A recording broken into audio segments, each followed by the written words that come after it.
Hello friends, welcome to our channel. हमारी आज की वीडियो का टॉपिक है अपने कोविड-19 के अनुभव के बारे में परिवार के सदस्यों को पत्र लिखिए या फिर write a letter to your family members about your experience of कोविड-19।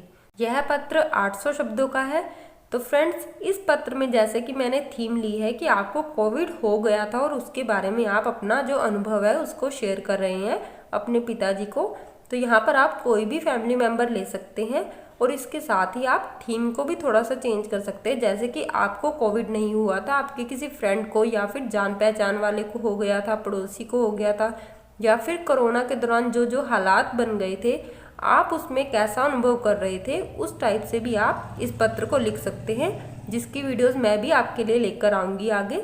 तो फिलहाल हम इसी वाले पत्र को देखते हैं जिसमें कि आपको कोविड हो गया था और उसका अनुभव आप शेयर कर रहे हैं। तो सबसे ऊपर आपको लेफ्ट हैंड साइड पे बाईं तरफ छात्रावास लिखना है, जहाँ से आप पत्र लिख रहे हैं। नवोदय विद्यालय नई दिल्ली, यहाँ पर आप अपने स्कूल का नाम लिख सकते हैं।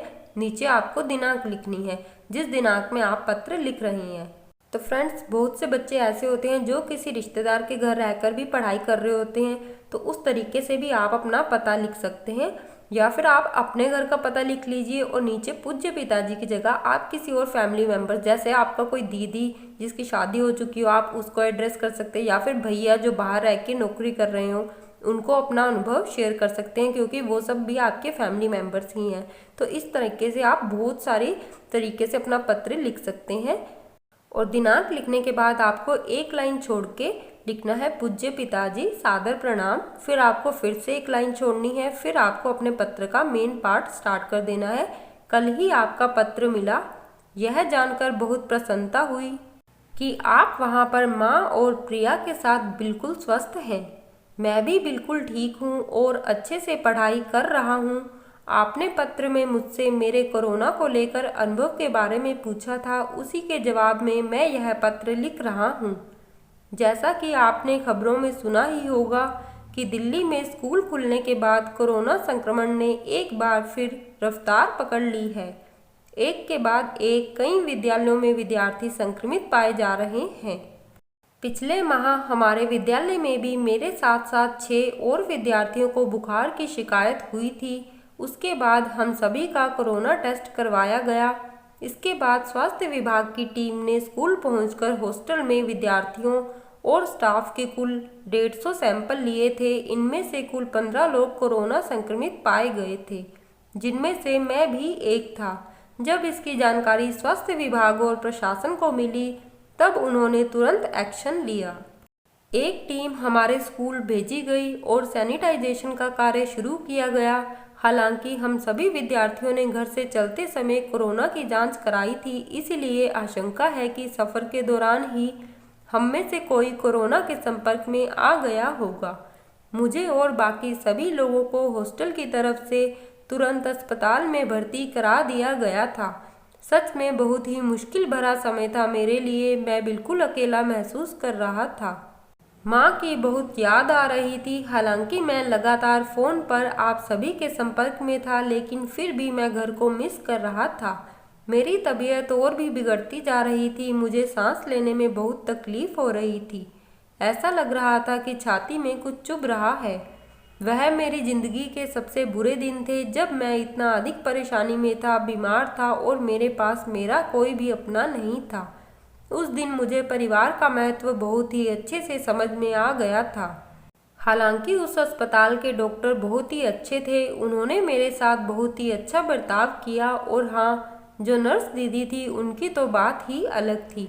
बिल्कुल मेरी सगी बहन के जैसे मेरा ख्याल रखा उन्होंने। वो मुझे समय पर सारी दवाएं दिया करती थी। हॉस्टल से जो काढ़ा भेजा जाता था हमारे लिए, उसे भी सुबह शाम नर्स दीदी दिया करती थी। वो काढ़ा बेहद ही कड़वा होता था, लेकिन उसे पीकर मुझे बहुत ही ज़्यादा राहत मिलती थी और अच्छा महसूस होता था। डॉक्टर्स की दवाइयों और आप सब की दुआओं से 5 दिनों के बाद मेरी तबीयत में सुधार आना शुरू हो गया। बुखार भी नहीं आया और खांसी भी काफ़ी हद तक ठीक हो गई थी। उसके बाद मेरी पुनः कोरोना की जांच कराई गई और इस बार मेरी रिपोर्ट नेगेटिव आई। मैं बहुत खुश था, जैसे कि कोई बहुत बड़ी जंग जीत ली हो। मैं ठीक हो चुका था, मुझे विश्वास ही नहीं हो रहा था। मुझे अस्पताल से हॉस्टल भेज दिया गया। पिताजी, ऐसा था मेरा कोरोना के साथ अनुभव। परंतु आप कहते हैं ना कि हमारे साथ होने वाली हर घटना हमें कुछ न कुछ सिखा कर ही जाती है। इसी प्रकार कोरोना ने भी मुझे बहुत कुछ सिखाया, जैसे कि एक छोटी सी लापरवाही हमारे लिए एक बड़ी मुसीबत का कारण बन सकती है।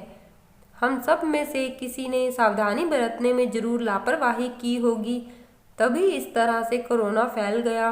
पर कोई बात नहीं, कहते हैं ना, अंत भला तो सब भला। भगवान ऐसा दिन फिर कभी जिंदगी में दोबारा ना दिखाए। फिलहाल हमारे स्कूल और हॉस्टल में एक भी कोविड का केस नहीं है। जो कोविड से संक्रमित हुए थे वे सभी बिल्कुल ठीक हो चुके हैं। हॉस्टल और स्कूल प्रशासन के द्वारा विद्यार्थियों को सभी सुरक्षा के उपायों की जानकारी हमें दोबारा से दी गई और सभी उपायों का सख्ती से पालन करने के निर्देश दिए गए हैं। अभी मैं बिल्कुल स्वस्थ हूँ। आप और माँ मेरी बिल्कुल भी चिंता मत करना। मैं बहुत अच्छे से पढ़ाई कर रहा हूँ। मेरी प्री बोर्ड की परीक्षाएं चल रही हैं। अगले माह बोर्ड की परीक्षा है, जिसकी तैयारी पूरे जोश और उत्साह के साथ कर रहा हूँ। उम्मीद है हर बार की तरह इस बार भी आपका बेटा अच्छे अंकों के साथ उत्तीर्ण होगा। बाकी आपका और माँ का आशीर्वाद तो मेरे साथ ही है। परीक्षा संपन्न होते ही मैं घर आऊँगा। माँ को मेरा प्रणाम और प्रिया को बहुत सारा प्यार। उसके बाद हम नीचे बाईं तरफ ही नीचे लिखेंगे आपका लाडला पुत्र या पुत्री, या फिर आपका प्यारा पुत्र। इस टाइप से आप लिख के नीचे अपना नाम लिख देंगे। तो फ्रेंड्स, इस तरह से आप यह पत्र लिख सकते हैं। धन्यवाद।